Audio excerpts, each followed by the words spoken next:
Tengok ni. Canovas B 1.08 dah start official cap release dan sekarang tengah ada trade.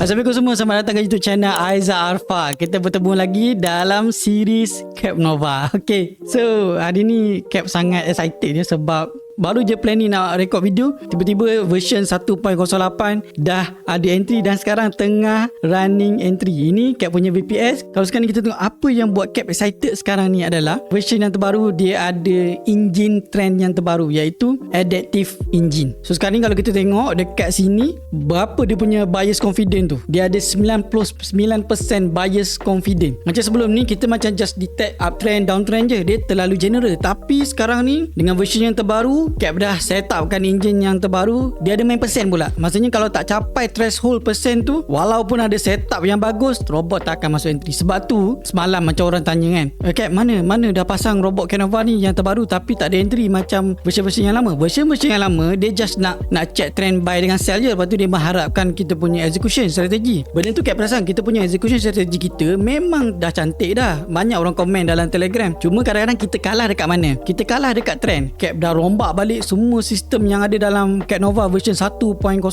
ni. Cap rombak, Cap make sure yang kita punya engine kita memang piau punya, memang boleh kejar the latest trend yang ada dalam market. So maksudnya daripada time frame yang besar kepada time frame yang paling kecil, kita cari paling micro. Sebab tu Cap dah pecahkan kepada percentage of the confident. Maksudnya kalau sekarang ni 99% memang robot akan ada entry lah. Tapi kalau ada setup yang cantik tapi bias confident kita drop maybe 50%, 60%, memang robot tak akan entry. Sebab kita nak jaga benda tu. Ini dah best lah. Dah best lah. Kalau korang download dan backtest yang versi yang terbaru ni, korang akan perasan dia punya drawdown tu sangat kecil. Dan Cap dah share, kalau korang pergi dekat website Cap Nova sekarang ni, capnovapro.com, korang akan perasan Cap dah set, dah run backtest dah. Tinggal korang masuk je value. Contoh Cap masukkan value $100 dan max drawdown untuk merchant 7.62. Kalau korang tak percaya, korang backtest sendiri, setkan tarikh daripada 29 Mac 2025 sehingga 29 Mac 2026. Korang akan perasan backtest untuk merchant drawdown dia 7.62% dan untuk kamikaze 37.23%, which is 234% return tapi drawdown 37%, and merchant 28.06% return tapi drawdown 7.62, yang bermaksud dia punya profit factor dia adalah 2.36.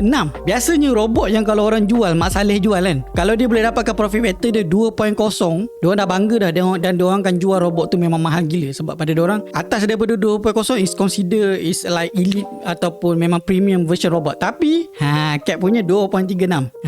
Ini dah terbukti Ini bukan reka-reka, ini backtest. Kalau tak percaya, download backtest. Okay, dah settle bab MT4. Untuk MT5 sekarang ni Cap tengah run. Ini bukan omong kosong ataupun bukan reka-reka, tapi MT5 kita lepas ni akan dilengkapi dengan, okay, nanti cameraman zoomkan bahagian ni, AI right brain. MT5 kita akan ada right brain dan sekarang ni memang tengah kerja-kerja post programming. Kita kena buat front test dulu sebelum Cap release. Kan ada banyak bug nanti korang yang menanggung. Kalau kita tengok dekat sini, dekat bawah ni, nampak ni Cap Nova AI, dia ada bias dia. So instead of kita bergantung dengan technicality macam dekat MT4 tadi, MT5 nanti dia akan datangkan dengan technicality dan juga AI decision. So bila ada position nak entry, nak buy, nak sell, dia akan tengok technicality iaitu left brain, Cap namakan sebagai left brain, dan juga fundamental. Fundamental is a right brain. Right brain ni fit daripada mana? Fundamental memang tak boleh dapat daripada chart apa semua, memang kena pada news. So salah satu cara adalah dengan menggunakan AI. Dan AI ni memang ada cost.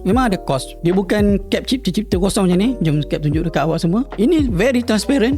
So sekarang ni kalau korang tengok, ini adalah kita punya API untuk AI kita. Cap pakai DeepSeek dan memang benda ni Cap bayar. Tengok Cap top up berapa? $9.99. Dan setiap kali reasoning dia hantar kepada kita punya MT5, which is kita punya AI dalam MT5 ni, dalam Cap Nova ni, dia akan consume usage dekat DeepSeek ni. So makin ramai user, makin cepat pula kredit ni akan drop. So korang suggest dekat Cap sekarang, kalau Cap nak release MT5 yang ada AI brain ni, berapa Cap nak kena collect dengan korang? untuk tanggung kos ni. Ni memang species another level, dan sebelum ni Cap tak pernah buat lagi. Cap Nova, EE ataupun any robot yang ada calling API daripada AI. Maknanya decision tu datang daripada large language model. Selama ni kita dah set rule je. Ini decision datang daripada large language model, which is decision tu dah hampir ke arah human punya decision. Okay, decision daripada manusia dan juga daripada latest trend. Dia tarik daripada latest trend apa semua. Kalau korang pengguna AI, korang akan tahu bila MT5 ni akan release. Sabar, bagi Cap guna dulu dan kita akan tengok bilakah akan release. Stay tune. Assalamualaikum.